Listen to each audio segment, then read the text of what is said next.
too. Yeah, I mean, it hurts when you don't have your full plethora of guys up there. You've got a lot of different personnel groupings that have played with a lot of different spots. I mean, you've got Wandell, you've got Betts, you've got no Fleming today, which hurts. You've got no Omar Manning, who you haven't had all year. And so it really feels like you're just plugging up holes in the dam in the passing game. You're never really able to solidify it and really get things going. You're just constantly trying to put just anything that works, right? And saw some really good catches by Wandell Robinson over the middle. Yeah. Someone said the deal. Oh, no. The go pedal that makes this thing absolutely Oh, work. no. You're saying that about your quarterback, but it's 100% Wandale.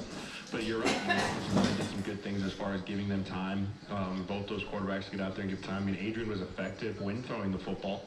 I mean, 18 to 20, you get a chance to get out there and throw it. I mean, he made good decisions, which is what we like to see. But again, only 174 yards, no touchdowns. Oh, flag. And you just thinking, man, there had to be more opportunities, right? And again, it's hard when you're watching the TV copy and you and I can't sit there and watch it like we're used to doing right there live in person. But there's got to be something not clicking with the timing, whether it's not trustworthy with the receivers and quarterback connection, or it's just guys. Back him up 5 yards. And the problem is, I Was think that time to get it fixed this year. It's going to have to be a big self-scout on how we improve there next year, whether it's personnel changes, whether it's groupings, whether it's scheme, whether it's all the above. But something's got to happen if we have any hope of being an effective offense through the air here in the next year or so.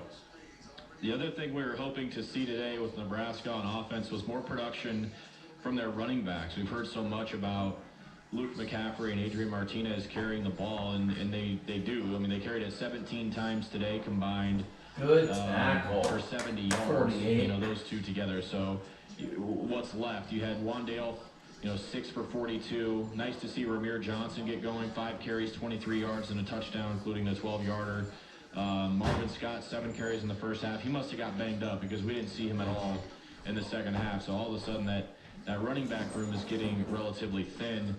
Jeremiah, what's said to the team? I mean, what are you expecting Coach Frost to have said to the team? Because these are two completely different losses from last week to this week. This one I feel like we've lived out time and time again under this. Get him. Come on, get in. Oh, yes. Good job, guys. Right, when you need to. What's the message to the team now with where they're at in their season and another close loss?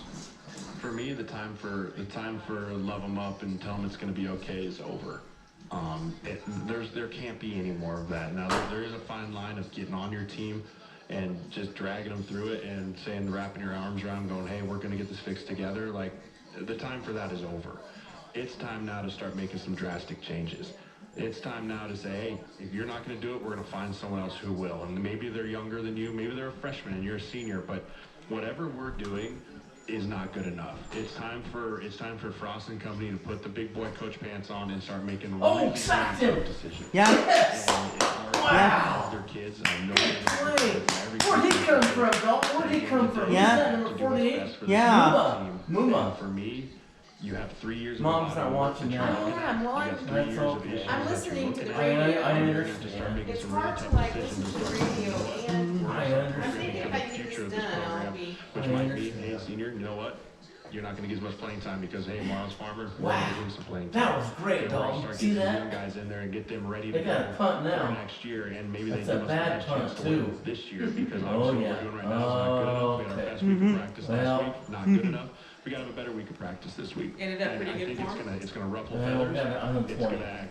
to cause guys to fold. It's going to cause guys to rise to the occasion. But hey, adversity brings out the best in the greatest players. So I hope Scott gets on these boys and says, hey, Come on, this guys. ain't good enough. Like, we can't allow this to be the norm of what we go to now. It's got to get fixed. It's got to get fixed right now. That's the big thing right now is everyone's just kind of waiting for this thing to turn. It's been said by the coaches, 10 times over that it's going to get fixed. And, there are times when you watch a game that you feel like maybe they're on the right track, but then, things happen. In this game in particular, you muff a punt, you get called for a holding penalty. We got off the field 7 times. You whiff on a block. I mean, it's the things that Iowa didn't do, right? I mean, really, there was one bad decision made and one missed execution, at least. That was Cowboys got 10 Iowa. points. That was the bad throw by Petrus for the interception. 10-0. So, you've got to get to that spot. You've got to get to where you're in Iowa or you're Northwestern or you're Wisconsin, where you're the ones taking advantage of the team's mistakes. That's what seemed to go Nebraska's way against Penn State was, Clifford putting the ball on the deck. We pick it up, we scoop and score. We did some things that they did some things that we typically do in Nebraska. That's one Nebraska's win this year. So I don't know what it is, man. I don't know how you coach these little things. I don't know how you drill it into the heads of your players, but it's pretty obvious right now that the confidence of this team is shaken. Absolutely. It's shaky at best. It's not below average. I mean, you look across the board and you can tell guys, there's a lot of guys out there playing not to make a mistake and playing not to, man, I don't want to be the guy that makes the mistake. And it's just doesn't work that way. Let's go back to Iowa City now and listen in to head coach Scott Frost in his press conference. But when you break down this loss, particularly that last possession, what happened there in that breakdown where Adrian fumbled the ball? We just missed the protection. We just missed the protection. Sean. We get rid of this echo somehow. You guys put it on mute if you're not. Thank you. Break down the loss. I was embarrassed last week with the way we played, the way we approached the game. That's on me as a coach. I told the guys in the locker room after, I'm not embarrassed to coach this team. I'm proud of this team. That's a good team we played. We had chances to win. We got to button things up and do the little things right all the time so that the 2 or 3 plays that cost us that game don't happen. I thought they moved on their field goal to go up 23-20. Didn't get called. We're down a field goal, run the ball down deep into their territory, get a holding penalty. Defense steps up and gets a stop. We fumble a punt. We're down 6. Defense gets us another stop. We have a chance to win the game. But you can't do those things against good teams. The good teams in this league are buttoned up like that. And I keep saying we got a lot of talent in this program right now. We went toe-to-toe with those guys. We went toe-to-toe with Northwestern. We're just doing the little stuff that gets ourselves beat. And part of that's a function of having young players, that we need time with them to get them buttoned up.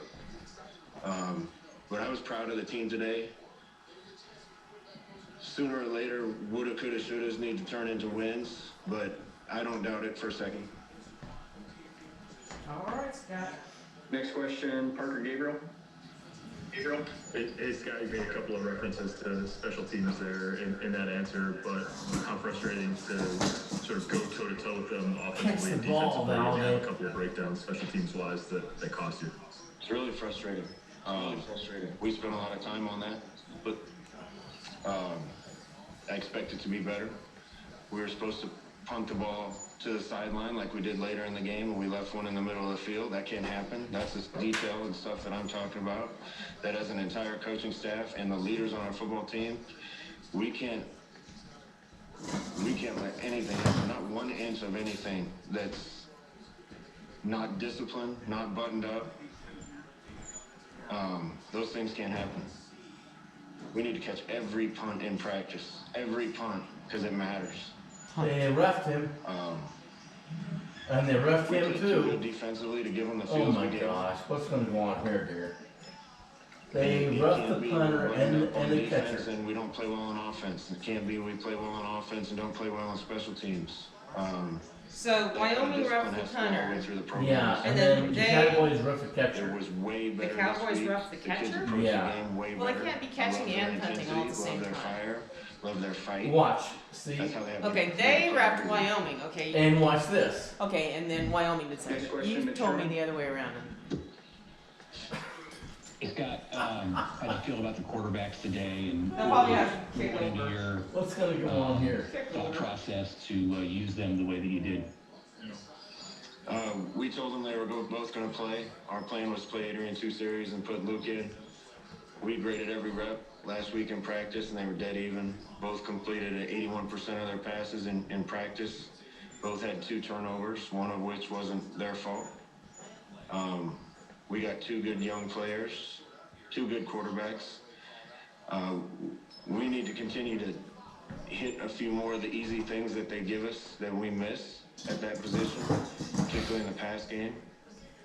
But I thought we threw it downfield better. I thought both guys managed the game well when they were in, and we got two good players. We'll continue to let them compete. Replay, fourth down, I said Dalton. last week, Luke's the future of this program. There's no doubt what kind of player I think he's going to be. I just don't know if that future is now or when Adrian's all done at Nebraska. But I've been doubted in Nebraska as a quarterback. Adrian's felt that too. I was proud of how he Even, responded. I heard that one. That's the third one. I heard it in the last two, Derek.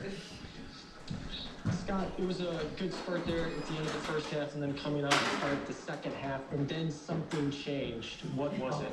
Is there a stopper? I don't think anything changed. We got really bad field position a couple times, and they're a good team. And we needed one more drive somewhere. We needed one less fumble, one less penalty, one more stop, one more call. It's full. That's the kind of game you're going to have to win against Iowa and Northwestern because they don't give you anything easy. That's And Wisconsin, good. those are really good teams. Really good teams that, you know, have been doing the same thing for a long time, know what they're doing. They have detail and discipline in their program because they've been building it for a long time. We're still trying to get there. We're a heck of a lot closer than where we were. That's why I told the guys to walk out of here with their head up high. I told you I was embarrassed to coach the team last week because we didn't play like a team that I want to coach. But I would say I don't think our record's indicative of where we are right now and the improvements we've made. Just sooner or later, we got to be buttoned up and detailed enough to make sure that these close games go our way. Next question, Derek Peterson. Yes, Scott, you went back to start the second half. What was the decision-making process behind that? And then what do you do with center moving forward to try to get the snaps cleaned up? The issue with snaps today, I don't think had anything to do with his technique. There was clapping going on their sideline, and Cam heard that clap and thought it was the quarterback clapping. Really? No, we discussed with officials and didn't happen in the second half. Next one, Steve Sipple. Coach, I know this wasn't a total offensive line issue, but I mean, and it wasn't just Cam. Did you expect that group to be a little further along than it is at this point? The offensive line? Yeah. I don't know, Sid, but you know, it's hard to run the ball in Iowa. They do a good job. I give Kirk and his staff a lot of credit. There's not easy yards against them. I thought we creased some runs, got stopped on some others, had a couple negative plays. They just kind of guessed right and blitzed on the first drive, blitzed the guy off the edge. It was a sweep. Another time on mid-zone, plugged the backer and he came through and tackled us for a loss. But those things are going to happen in a football game.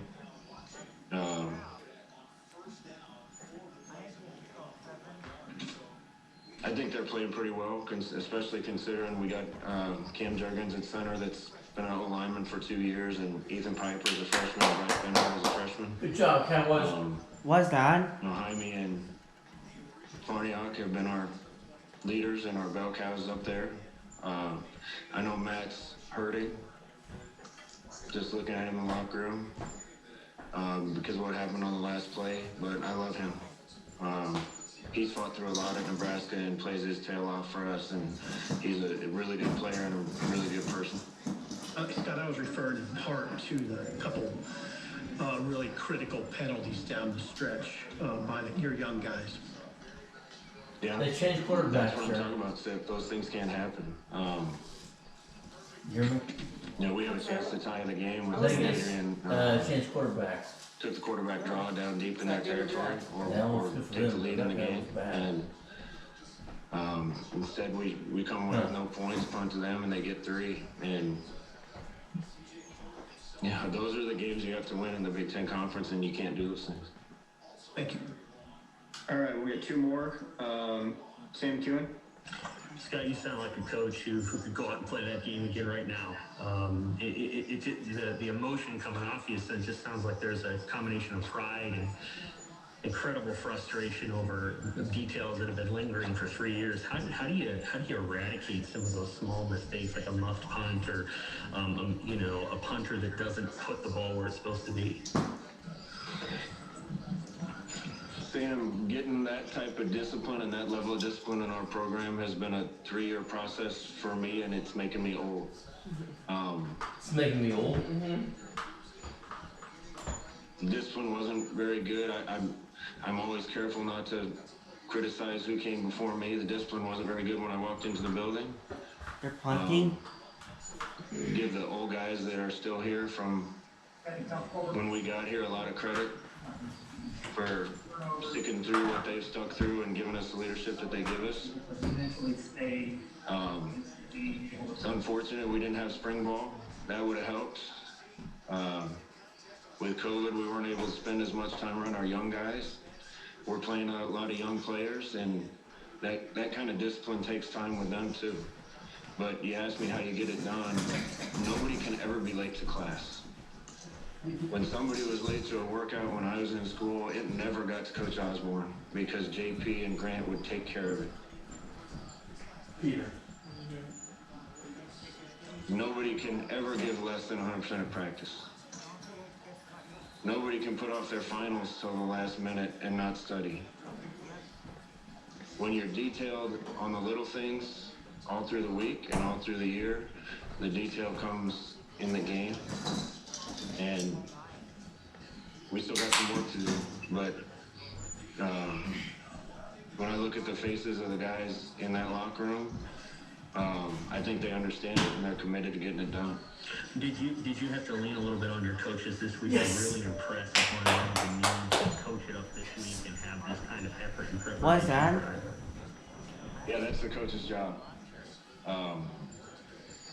That being said, nobody had to tell me to go out and play my butt off every week. Nobody had to tell Mike Minner and Michael Booker and Joel Makovic to go play their butt off every week. But that's our job if it's not getting done to get it done. I thought the coaches did a great job this week.